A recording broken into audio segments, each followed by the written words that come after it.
안녕하세요, 소콜입니다. 오늘은 KB부동산 주간 아파트 통계 보도자료 이야기 나눠보도록 하겠습니다. 25년도 12월 셋째 주 전국 아파트 시장 동향 발표를 KB부동산에서 했는데요. 헤드라인 첫 번째가 서울 아파트값 상승세 3주 연속 둔화됐다. 용인 수진구는 오름폭 확대. 이렇게 나와 있습니다. 매매는 지금 전국에서 이번 주에는 용인 수지구가 0.42%로 가장 높고요. 그 다음에 성남 중원구, 하남, 용인 처인구, 그 다음이 송파구입니다. 경기도 용인 수지구, 성남 중원구 같이 경기도 쪽 규제 지역인데도 지금 상승률이 전국에서 가장 높습니다. 하락 지역 잠깐 보고 갈까요? 수도권만 보면 경기도 이천 마이너스 0.09%, 이제 파주 쪽, 동두천 쪽 하락하고 있네요. 보고서를 보면 서울 서대문구 0.23% 올랐고요. 거래량은 감소하였으나 상대적으로 대출 규제의 여파가 덜한 15억 이하의 단지, 15억 이하만 6억까지 대출이 되니까요. 매물이 많지 않아 상당한 거래가 이루어지고 있고, 금주에는 남가자동, 홍제동 위주로 서대문구 쪽에서 거래가 많이 이루어졌다고 합니다. 그리고 관악구는요, 봉천동, 신림동 쪽에 위주로 20평대 소형 매물이 매도인들이 갈아탈 상급지 매물이 마땅치 않아 보류되는 경우도 있다. 이렇게 됐고요. 경기도는 하남이 지금 높네요. 하남 거래는 한산하지만 거래가 이루어지면 가격이 오르고 있다. 뉴스를 보면 이러다 집 못 사는 거 아니야? 일단 형편에 맞춰 사자. 강서, 동대문 등 10억 밑에 아파트가 오른다. 이제 강남 서초 초고가 아파트들 이런 쪽이 대출 규제도 심하고 자금 출처 조사도 심하다 보니까 전수조사 들어가고 있지 않습니까? 국세청에서.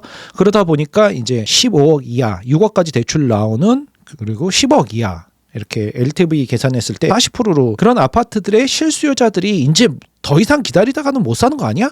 이거라도 사야겠다 그러면서 덤벼들고 있는 거죠. 매매 가격 변동률 지도를 한번 보겠습니다. 서울 전역이 잦아들고 있는데 특히 강남 한강벨트 쪽 마포도 잦아들고 있고요. 지금 11호 대책 이후 잦아들고 있는 모습을 보여주고 있습니다. 불길 안 잡힌 서울 집값, 한강벨트 중심 강세 여전. 거래 상승률이 줄어들었다는 거지 마이너스로 하락한다는 의미는 아니죠. 주간 단위 아파트 매매 가격 증감률 한번 보겠습니다.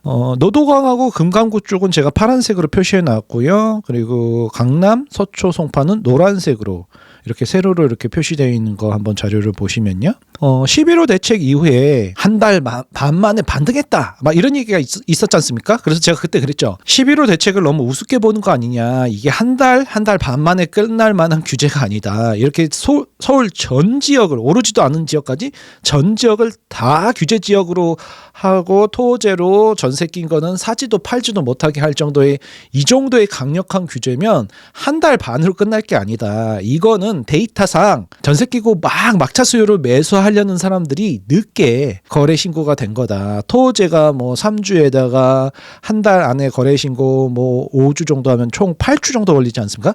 그래서 이게 한 달 반 정도 늦게 거래 신고가 돼서 반짝 효과고 바로 주저앉을 것이다.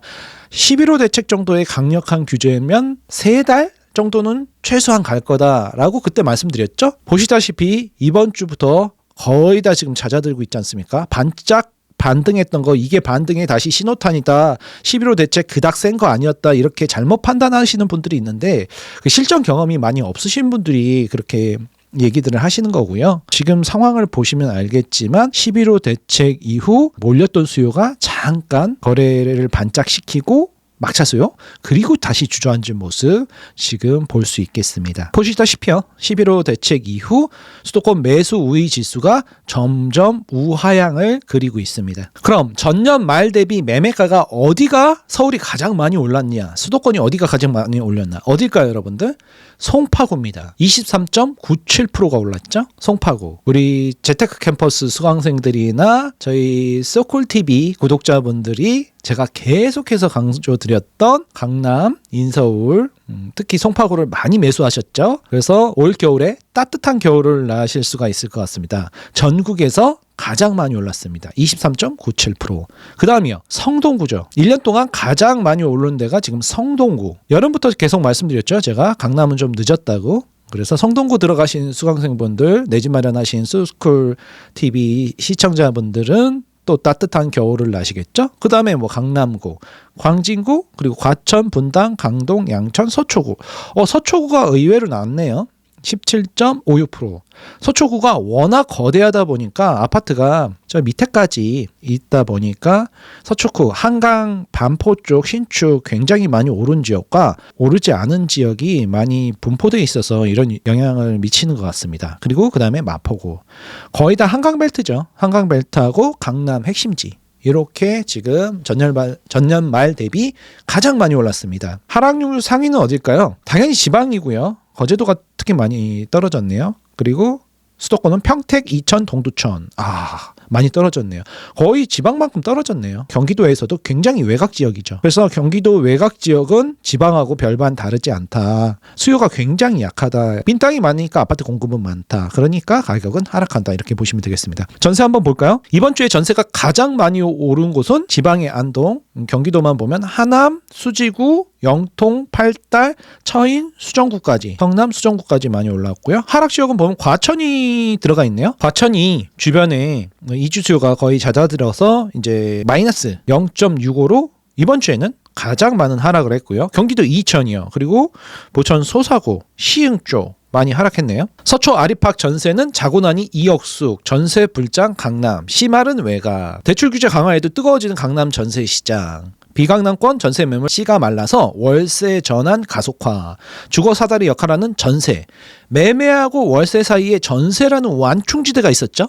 근데 이번에 전세 끼고 사지도 못하고 팔지도 못하게 해서 전세를 이제 없애자. 정부 정책은 그겁니다, 여러분들. 그래서 전세를 없애고 이제 월세화하면 보조금이 작다 보니까 사기를 당하더라도 세입자도 부담이 덜하고 전세 자금 대출 뭐 해줄 필요도 없고 이렇게 되다 보니까 월세화, 그러니까는 전 세계에서 우리나라만 있는 전세를 이제는 선진국 그 스탠다드에 맞게 없애야 된다. 그래서 전세를 없앴죠. 전세를 없앤 겁니다, 여러분들. 남은 전세들이 서로 달라드니까 이제 수요자들 때문에 가격이 많이 오르고, 주거사들이 역할하는 전세는 폐지보다는 보완을 해야 된다 이런 목소리도 있는데 정부에서는 그냥 전세를 없애는 걸로 방향을 정한 겁니다, 여러분들. 내가 강남에 집이 하나 있고 경기도 외곽에 하나 전세 끼인 게 있어. 강남에 있는 집을 20평대에서 30평으로 이사 가고 싶어도 경기도에 조그만 전세 끼고 사놓은 게 있어갖고 대출 규제, 세금 폭탄, 다주택자라고 수많은 비난을 받고 이런 거를 이제 다주택자들은 이제 지친 거예요. 지난 두 번의 정권 8년 동안 지쳤고 이번 정권까지 그러니까 또 5년이면 13년 아닙니까, 여러분은? 13년을 나는 버티긴 싫다. 그냥 다 팔아버리는 거죠. 그래서 매매 물건은 지금 경기도에 쏟아져 나오고 전세는 다 사라지죠. 그래서 핵심지만 놔두고 실거주만 놔두고 다 팔아버리니 어떻게 됩니까? 전세가 서울 핵심지보다 경기도 쪽이 더 먼저 없어지죠. 지역 전세 매물 추이를 보면 송파구는 11호 대책 이후에 다시 전세 물건이 조금 증가하지만 다른 성북구, 서울 외곽 같은 경우에는 전세 물건이 그대로 수직으로 하락하고 있죠. 이게 경기도에서 굉장히 심각하게 나타나고 있습니다. 그래서 지금 경기도 같은 경우에는 매매 전세가 거의 붙었어요. 그래서 매매가 2억 5천이면 전세가 뭐 2억 4천, 2억 5천도 받겠죠. 계약이 되는 물건이 없으니까. 전세 제로 단지들이 엄청나게 지금 많이 증가하고 있습니다. 627 대책에서 전세 대출 보증 비율을 현행보다 낮추고 90%에서 80%까지만 해주고, 그리고 규제 지역 내에서는 소유권 이전 조건부 전세 대출을 금지시켰습니다. 그러니까 내가 매매를 하면서 요거 잔금은 전세로 맞출게요. 이거 자체가 안 됩니까? 이렇게 들어오는 전세에 대해서는 대출을 해주지 말아라. 이렇게 하다 보니까 매수할 수가 없죠. 전세 끼고 하려고 그러는데. 그래서 전세 공급이 줄어들고 그랬고, 11호 대책에서는 서울 전역을 전세 끼고 사지도 말고 팔지도 못하게 다 막아버렸으니까 전세 공급과 그리고 수요까지도 축소시키는 그런 마비를 시킨 거죠. 그게 목표였죠. 이제 전세는 없애자. 정부 정책을 큰 느낌에서 여러분들이 큰 관점에서 바라보셔야 돼요. 이번 정부는 전세를 없애는 게 목표구나. 이게 확실한 방향성이 정해진 거죠.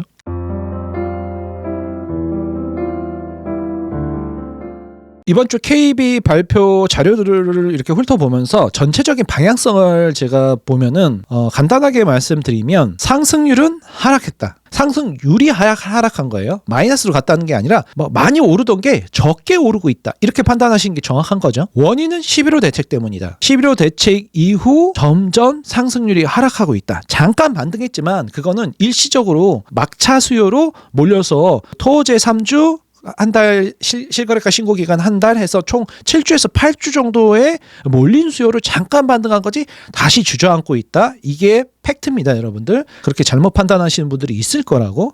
한 달 만에 반등? 너희들은 다 틀렸다. 짧게 데이터만 보시는 분들은 실전하고 거리 감각이 있는 것 같아요. 데이터 주식처럼 접근하시는 분들은 이런 판단들을 많이 내리시죠. 그리고 두 번째, 서울 아파트 향방은 역대 최소의 서울 아파트 공급. 이건 계속 말씀드렸던 거죠. 그리고 세 번째, 역대 최대 대규모 유동성.